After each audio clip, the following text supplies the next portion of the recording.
My teaching is not my own, but his who sent me. John 5:16, Mark.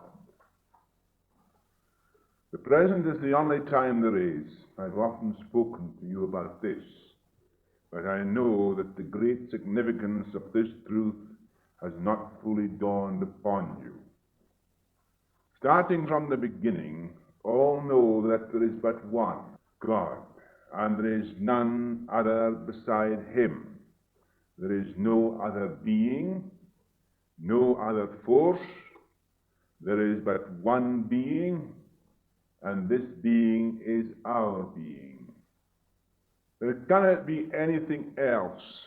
It's an utter impossibility. And what you invent and what you create in your mind is your own formulation in regard to it. It has no existence outside your mind. Only in your mind is these formulations you create in regard to the life, the infinite life that is one and not separate. There is only one, and therefore, when there is one being, there can't be two beings. There can't be your being and the infinite being. There can only be one being, and that's why Jesus said, "As the Father, whoever remaineth within me, is performing his own deeds." He saw clearly that there was no separation between him and the life. And he said clearly, "I am the life." Now, when you begin to see clearly also that your own formulations that you create in your mind are but your own creation, and they do not exist outside your mind. Other people will have formulations of their own, and they will be very often in distinct opposite to yours. Therefore, you have conflict and you have ideas. Ideas about this, ideas about that. Consequently, you create strife. Now, if there is confusion, there cannot be truth, because there is no confusion in truth.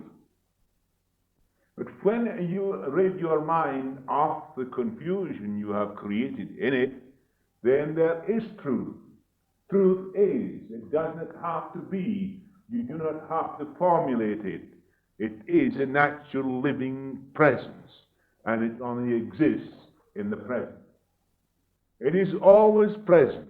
That is why it is eternal and ever present. Realize the importance of what I'm saying. The significance of the truth that there is only the present. There isn't the past or the future, because there is no such thing as past or future except in your mind. Your memories is the past. Where is the past and where is the future? Can you put your finger on it? Of course you can. But you can on the present. The living present is now. That's the only living present there is. The past is dead. The future has not arrived. You will see that both the past and the future are in your mind. They're experience and memory. And then there is hope and despair, one or the other. Therefore, you're always living in the past, your experiences, your memories, your hopes, and your despair. But you can only create now. You can only create at this moment. You can't create in the past. You can't create in the future. It is only now that you can create, and that is your own creativeness, and that is the one being. The one being. The Master knows it. The Master experiences the ever-present. And the moment is past is a memory. The little present that comes. If you could only realize this, the great significance of it, then you would dissolve the past. You would no longer worry about the future, but you would be creative now, and you would be giving expression to that being that is one. But how can you do this? That is the question. Can you do it with your mind filled with antagonism, your mind filled with belief, your mind filled with hatreds and jealousies and all these things? But your mind is that, and then you will say that you're a child of God. Why do you say you're a child of God? It becomes only an idea to you. You can't experience yourself being a child of God when you have all these things in your mind. So don't you see what is happening to you is this? You create an idea of yourself as a child of God, and you bring it into your own prison in which you live. Now the next question is, how am I to get rid of this prison that I'm in? By seeing what this prison is, watching carefully, discerning my own thoughts, my feelings and actions. And I become aware every moment. And in that awareness then, the absolute, the infinite functions, and in no other time. Only in the present does the absolute express himself in you. Only in the present, no other time. Time must give way to the timeless. It must be so, for there cannot be anything else. If there is but one being, then we are that being. Therefore that being must be you and me, for there is only one, no separation. If you are troubled with the past, or have fears for the future, you are not being now. You can think only in the present. You can't think in the past or the future. You can think about the past, and you can think about the future. But is this not conditioned thinking? That is not creative. For the past and the future can only be in the mind. Pure thinking is creating in the present, not thinking about the past or the future, but living now. That creativeness exists. What a tremendous force it is, but how many people pass it by. Some people are always harping about the if it had been this or that. Things would be different now. It is this if of the past that is preventing the present from being what it should be in your life. I don't think there's any mistakes at all in life. That's your experience. Nothing can destroy life. Life is, no matter what you do, you may think to take your life. You may cut your throat, but you do not destroy life. You may push yourself out of the physical, but you're still you. You will still be alive. There is no possibility of exterminating the life that is in you. It will still be you. Because you did not create it. And you did not create that being. And what you did not create, you cannot destroy. It is only what you can and do create that you can dissolve away. And that is the self. The outer self. The self where all the separation and these things exist. The past and the future exist in the self. It doesn't exist in that which is being. You cannot call the infinite good in the sense that there is evil. Good and evil cannot exist as opposing each other. They exist as opposites only in your mind. You have the idea of good, and you're struggling all the time with evil. You are creating opposites. As I told you the other night, you have the idea of success, and you're struggling all the time with failure. You have the idea of health, and all the time you're struggling with ill health. Well, I say to you, what the devil's wrong with you? Can you understand then? The most important thing is this, is being. Being now, at this very moment, being. I find myself, when this great, wonderful truth of the infinite being is completely held in my consciousness, and my consciousness becomes the expression of that being, I feel the whole of my being thrilling with that eternal ever-present life. Age then disappears from the scene altogether because it does not exist in infinity.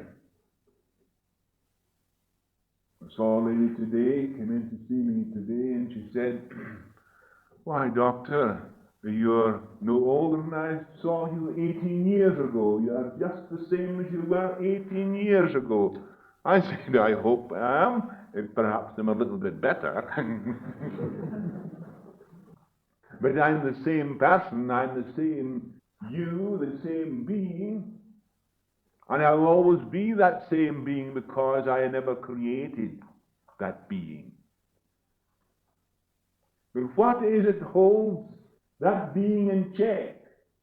What holds that being in check is my ideas of a being, ideas of a God, a belief in some religion, a belief in some outside God somewhere in the sky, a belief in tradition, a belief in a country or a nationality.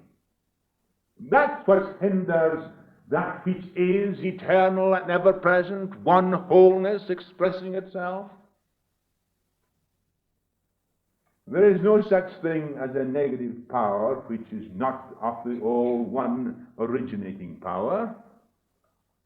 The negative power does not oppose the all originating power, but is a complement of it.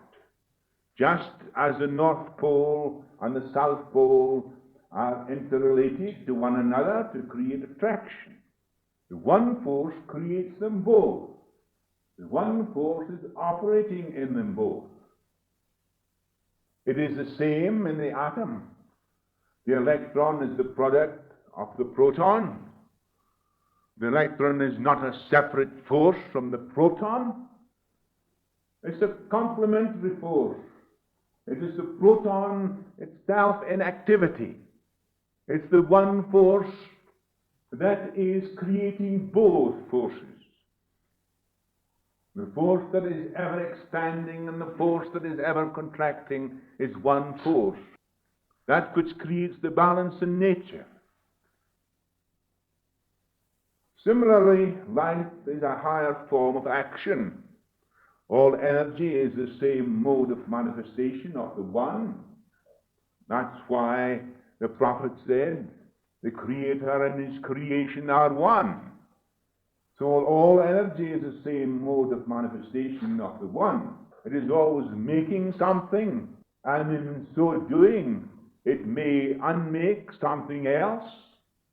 What is known as negative force is the operation of the cosmic law of transition from one form to another. When we understand this, we see within ourselves the same law in operation. There is no such thing as the destruction of anything in the universe. There isn't one dead particle anywhere. What you see or assume as dead is a form of transition from one form to another. The whole universe is the expression of an intelligence. And at one time I could say that matter is a conglomeration of atoms, and all matter is atomic. But I will go further and say that all form is an intelligence and activity. That intelligence expressing itself, in which there is no separation, and there is no dead particle in the whole universe. Therefore, the forces in operation are the twin forces of the one force, of the one being, in which we see and we call change. Then the ignorant say it is death, but the intelligent and those who know it is life. In the ordinary sense, in the mind of man, good is that which gives pleasure, and bad is that which gives pain, whether outwardly or inwardly, whether inside or outside the skin. This is effect, is it not? Pleasure is what you want, so obviously you call it good. What you do not want, you call bad. Don't let us fool ourselves and spin a lot of words about good or evil. or God and the devil. But if God is, the devil cannot be. Therefore, it is the non-existence of the devil that makes up the devil. God being infinite in nature, there can be none other than He. Talking to a person today, and we're talking about hell, and I said, where is hell? He said, down there. I said, well, I think way down there, right through the other side, is the other side of the world, is it not? And where is God then? Where is heaven? He said, well, it's up there, I think. So I said, now, really, truly, is God infinite in nature? Oh, yes, he says, absolute infinite in nature. I said, there can be nothing outside him then. Oh, no, there is nothing outside him. Then I said, being infinite in nature, he must be everywhere. There is nowhere where he is not. He says, no, there is no. God is everywhere. I said, well, God must be the devil, and the hell must be in God too, because there's no outside him at all. So how does it exist at all? How do you arrange it? The heaven is up there and hell is down there, and you're somewhere in the middle? I said, now, if God is always absolute, he must exist all the time, and there's no time when he's not? Yes. Well, he must exist in you as well as in me, and he must exist in every other being. And if there is a devil, he must exist in the devil too, and he must exist in hell. Therefore, where is your hell and your devil now? He said, but the angel was cast down from heaven. It was the angel that became the devil. I says, where did he become the devil? He couldn't become the devil inside God because God was everywhere. Therefore, he couldn't become the devil inside God because God must be within him. But that was the angel that fell. I said, now, where is heaven? He said, heaven is up there. No, I told you that heaven was within you. Now, did the Master not say, the kingdom of heaven is within you? He said, yes. Now, I said, who is the angel? He said, they are as the angels now. Don't you see that you were born angelic because of the Spirit of God within you? You are the angel that fell. And when you recognize this fact, that how did you fall? Because you saw two powers, one God and one the devil. And you were confused. And you couldn't judge which was the right one or the wrong one. And you don't know where the devil is now. You don't know where God is now. Therefore, you are completely confused. And I said, what religion do you belong to? And he says, well, I was brought up a Catholic. All right, I said, you brought up a Catholic. Now, do you know any person who is a Protestant? He said, yes, plenty. And do you believe in their religion? Oh, no, he says, I wouldn't believe in their religion. Their religion is terrible. So I said, now, but they think your religion is too, the same thing. They think your religion is terrible too. What about the Hindu? What about the Mohammedanism? Oh, he says they're heathen. So eventually I say, well, now, you've got to try and rearrange your thoughts, because Jesus said to you this word, you must love your neighbor as yourself. And every person is your neighbor. And if you can't do that, you cannot love God. Because to love your neighbor is to love God. Now you despise one because his religion is different to you. Therefore, it's all in your mind. You've created in your own mind. The whole thing is a fabrication of the mind. A fabrication of the mind, which you believe is true. Now I said, cleanse the mind of all these formulations and fabrications, and God, who is living in the present, the very moment, he will express himself through you, and you will become alive and living. You will be the Son of God now. change took over his face. I don't know if it is possible for him to lose all he has learned in his infancy, but it is necessary that we should dissolve all the things that we have formulated in our mind, so that we can give expression to that which is not formulated, that which has no form, that which is uncreated is the only creativeness there is. That which is created is not creative. And that which we create in our own minds about the infinite is not the infinite. The word God is not God. The word thunder is not thunder. The word water is not water. The word of a thing is not the thing itself. Therefore we must discern clearly what we have formulated in our mind. And when we discern clearly what we have created in our minds, and we'll see how false it is, then when we see the falseness of it, it falls away completely, because it has no foundation whatsoever in truth. It has no foundation that will stand, because it's a formulation of falseness created in man's own mind. It's like the tree of knowledge of good and evil that grows out of the mind of man. And the prophet says, take hold of the tree of life, and that will be your salvation. But do not eat of the fruit of this tree of knowledge of good and evil, lest you die in your ignorance. Experience is essential to your freedom. Through experience you begin to realize what is behind the individual. Without experience you'll be dormant, asleep in your limitation. Yet experience without discernment and continual adjustment in the present is but a repetition of error, which brings frustration and misery. But through continual adjustment, through experience and understanding, there is freedom.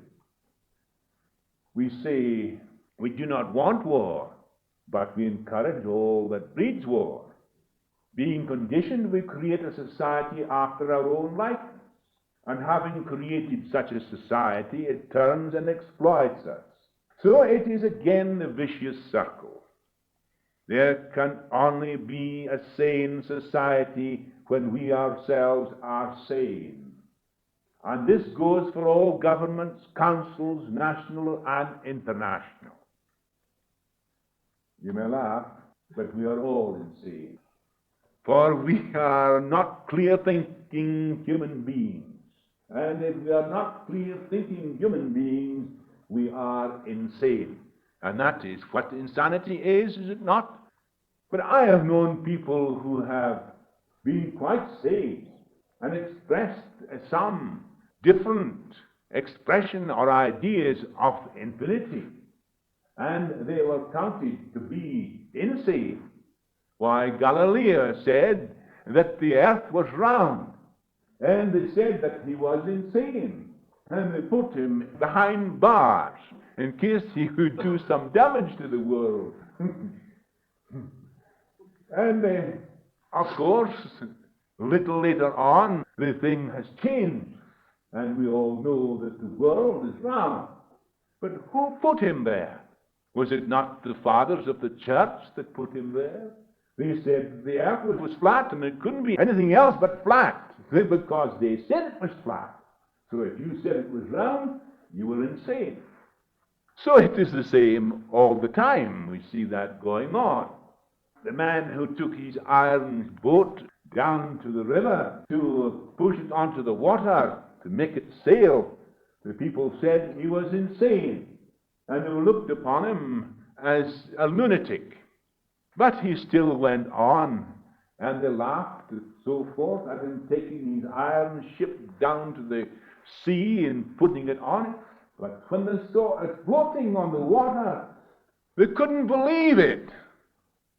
We are not clear-thinking people. Now examine in your own mind and see if you are really sane. If you act in such a way to have enmity and anger, hate, and jealousy, antagonism, and you then accept this society, you go out You create guns and munitions, you start firing at some people you ever saw in your life. You didn't know them from a bar of soap, but you were glad when you put a bullet through his head. Is that not insanity? What is insanity if that's not insanity? You say you've got to protect your country, protect your property, protect your lives. But what are you protecting? Is there anything to protect? Of course there is not. There is nothing to protect. Life is one whole expressing itself. It's the only power existing. And when man knows it and understands it, there is nothing to protect. All that protection is an illusion. The present is the only living time. There is no other power. It's the greatest of all powers because it's God himself. The whole world is caught up in this appalling catastrophe and but antagonism and conflict that leads to war and destruction, and we are the cause. A sane person does not want to break it up. He sees the cause of the antagonism and conflict and begins to dissolve it first in himself. Not until he dissolves it in himself can he help others to do so. To say that it is my country and I must protect it is not finding the cause but adding to the conflict. Therefore it is not a new plan or a new council we require to make us sane, but to know what we are in ourselves. What the matter with us is that we are caught up in imitation. We wave flags, we listen to speeches that have no real understanding in them. We just become stimulated through imitation, which has all the indications of insanity. So the world is a gigantic lunatic asylum. And a great many of the people who are in lunatic asylums are much more sane than many of them who are outside. And when we begin to see clearly in our own minds and hearts and search them diligently what is false, then we will dissolve the falseness and that which is clear and distinct. That which in itself is being, that which is creative and living, will express itself now. Not in the past or in the future, but a living presence that is now, and there is no other. How can we expect a sane society when we are not fully awake, when we are half alert and unbalanced? If we are in confusion, do we not create a society that is confused? Many people rebel against their past experiences. They fight, they struggle, they become emotionally upset. This is the way to frustrate the present, so they become confused. If you are not confused, you are tranquil, you are peaceful. You will not wait for another to tell you what to do. You will immediately dissolve the cause within yourself. You require no direction as far as that is concerned. When we are confused in mind, we are confused in body. Most of our illnesses come from confusion of the mind, one way or another, because the body is but mind materialized. It's the materialization of the mind. It has no power of its own, but it takes on the form of our thoughts. When we succumb to conditioning, we call the result bad or evil. So we create further conditioning, and we resist what we call good. We create opposites within ourselves through misunderstanding the oneness of the Spirit in its complete expression, in which there is no good or evil. It is that itself that is beyond. If there is good, you must say there is evil, because everything must have its opposite in the mind. If you say then that the infinite is good, then you must say there is an evil. But how can there be an evil force and an evil power opposing good? It is not an impossibility. There can be no negative force opposing the all-originating power. We must see clearly then, as Jesus said, let your eye be single. In that singleness, in that oneness, there is everything. Everything. What is mine is thine. What is thine is mine. When we understand the cause of our conditioning, it dissolves away, and immediately we are free from opposites. When all our experiences are dissolved in the present, by living in the present now, all the forces of our true nature, made in his likeness, come into being. When we live in the past or the future, we live in the illusion of separation, and this means struggle and disappointment. If you live in the present, this very present now, can you have hate? Can you have jealousy? Can you have anger? Can you have antagonisms? Can you have death? Can you have any of these things? It is an utter impossibility if you live this very moment in the present and continue to live each moment in the present, renewing itself always because it's the presence of the Almighty.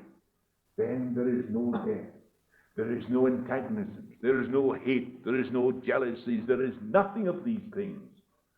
They arise out of your mind, from your memories, that condition you, which you identify yourself with. Jesus lives in the present every moment of his life. Then there was no death. There was no hate. There was no jealousy. There was no anger. There was just the expression of that one living life. And the more I read and study his words, I see how unconditioned he was in everything he did. And that is the power that is within you too, and within all of us, when we can dissolve the false. But we cannot dissolve the false until we discern the false and understand it, how it comes about. It is the infinite light that is always present and is the only power there is. It is ever present in the individual and is not separated in another. When this is known through experience and is not merely an intellectual idea, all fear, all sense of right and wrong, all hates, all that frustrates you in the present is dissolved away. This is freedom. To attain freedom, you must see clearly and very definitely what is false, so that it drops away. To discern what is false, you must examine deeply and observe everything you are doing, thinking, and feeling. Out of that will you not only discover what is false, but out of that will come a new vitality, a new living energy that will make all things anew in mind, body, and circumstances. In fact, everything will change from that very moment. I have proved it. I have experienced it. I have been in some of the tightest corners in all the world. I've roamed the East. I have roamed in some of the great dens of the East. When I was in the Secret Service in the East, I was associated with all the cutthroats. I've been through what you call really hell on earth and these places. Yet I was convinced and knew, and with this power that I really had, I had it since I was a child. And when I was a child, I knew I had it. And that was, I was fearless. I tell you, I could give my parents a few headaches. But that were the things I used to do. I used to climb the highest tree in the place. I jumped in front of the flying Scotsman in the express train, took the heel off my boot, I dived off the back of the ship into the deep loch. I did all those sort of things. I did everything you could think of as a boy. I jumped into the minister's pool. It was a great big whirlpool in the river. When you got into the whirlpool, you could never get out of it. I jumped into it and proved it was possible to get out of it. on all these things. And of course, in my early life in the East, I took risks as no other person would take risks. I was dressed as an Arab, I would go with the Arabs. I knew all their haunts and so forth. And yet, I had no fear. I had no fear of anything. I could tell you many stories. But still, it shows you this, that I know that there is, to experience and experience this, that there's nothing can harm. There's a power that is tremendous. When you conform to a pattern, you will live in limitation. And if your pattern is not unfolding, there is frustration. The infinite mind is complete being now, in which there is no limitation, no pattern to fill. This being must be our being. There is none other. There is no pattern to fill. There is nothing to follow.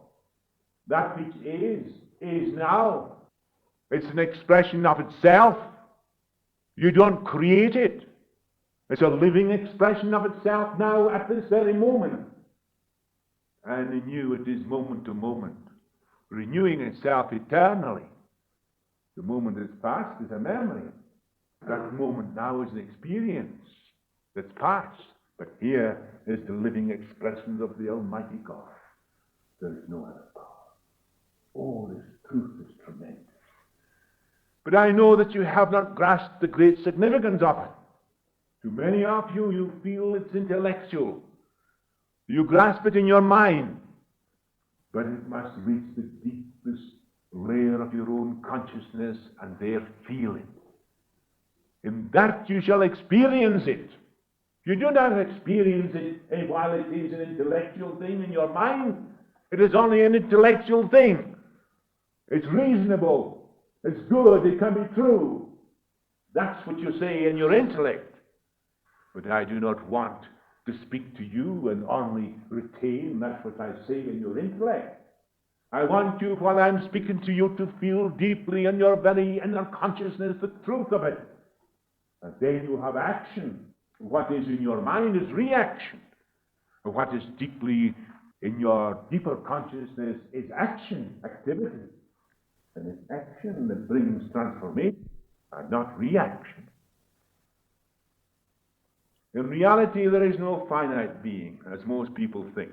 There is but one being.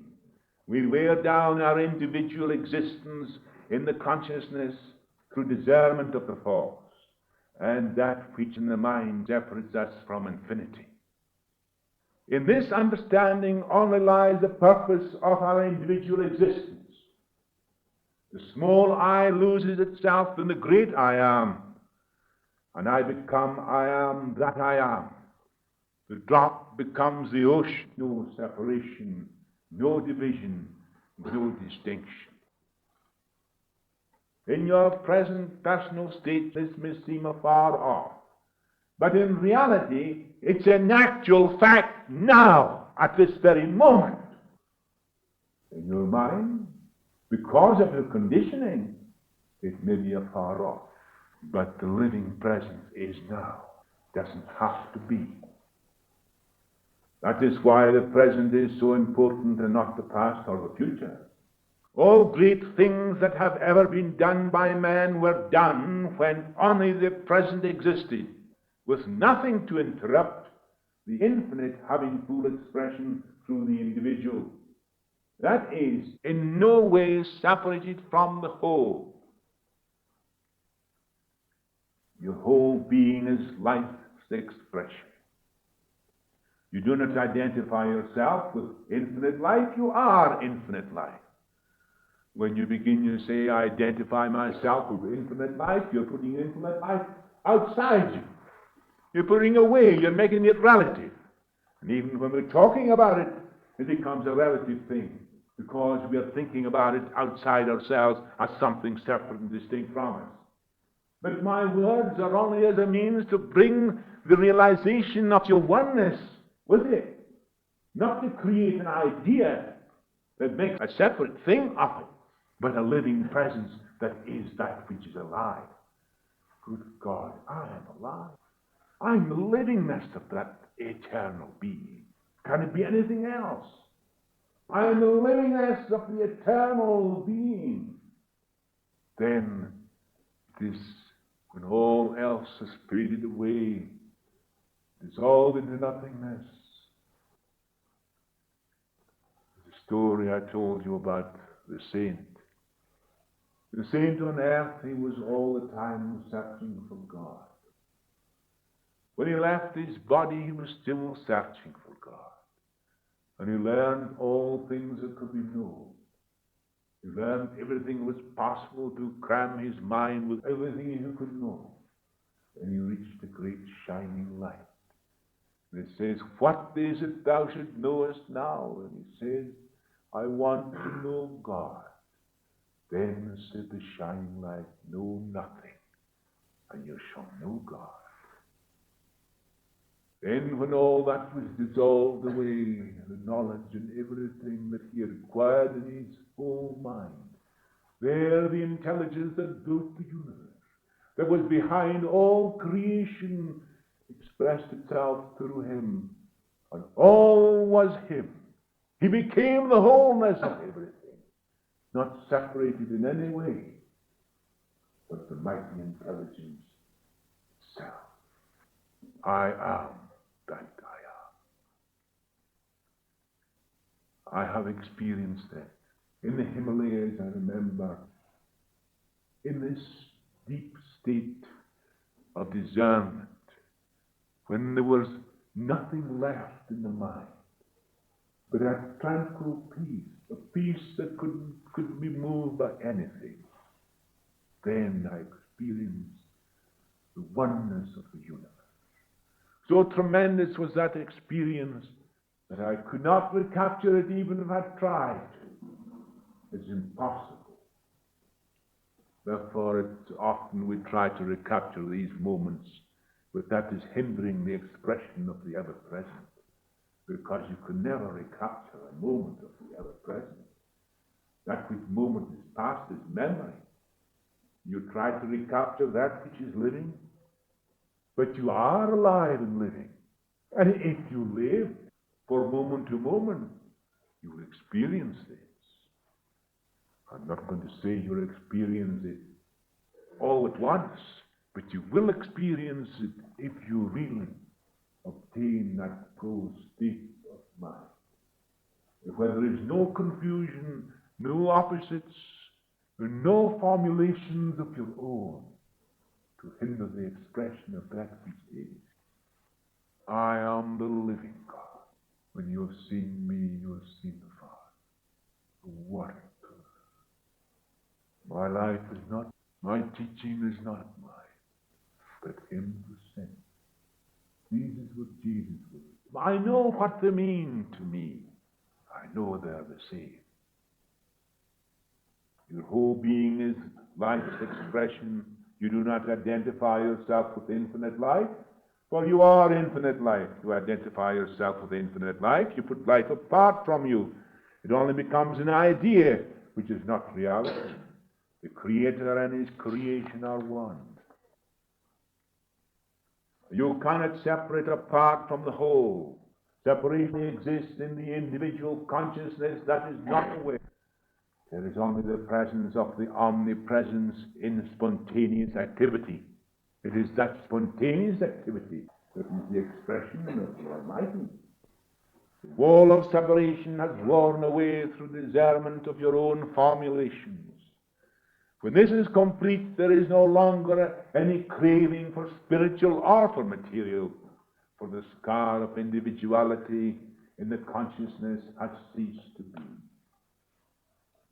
It is the scar of individuality in the consciousness that is the cause of all struggle, the cause of all craving, the cause of all this separate existence, the cause of fear, the cause of hate, the cause of past memories of future hopes and despair.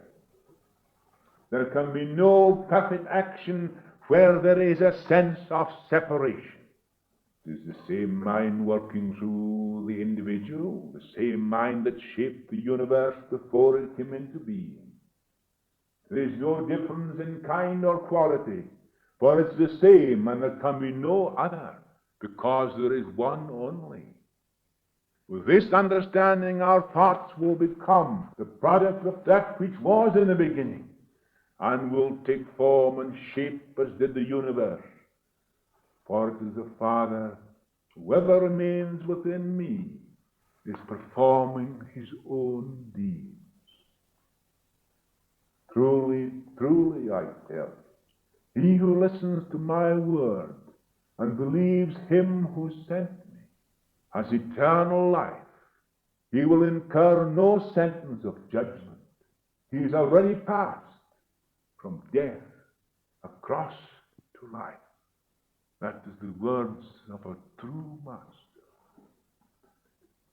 There is not a dead person, as people may think, but a living activity, a living expression of the Almighty at this very moment now. Benediction. O infinite being, I was lost in my finite self, seeking thee afar off. While I was seeking to become, a never-ceasing struggle blinded me to thy presence. I give up the struggle, and, O infinite Father of mine, thou revealed to me that we were one. Then thy peace came in me, and in that peace thou didst work in and through me. And as thou didst fashion the universe within thy being, so do thou express thyself as my being. O mighty one, I'm no longer afraid, for I see myself as my brother and my sister. For there is but one, and now my joy is complete. O wondrous one.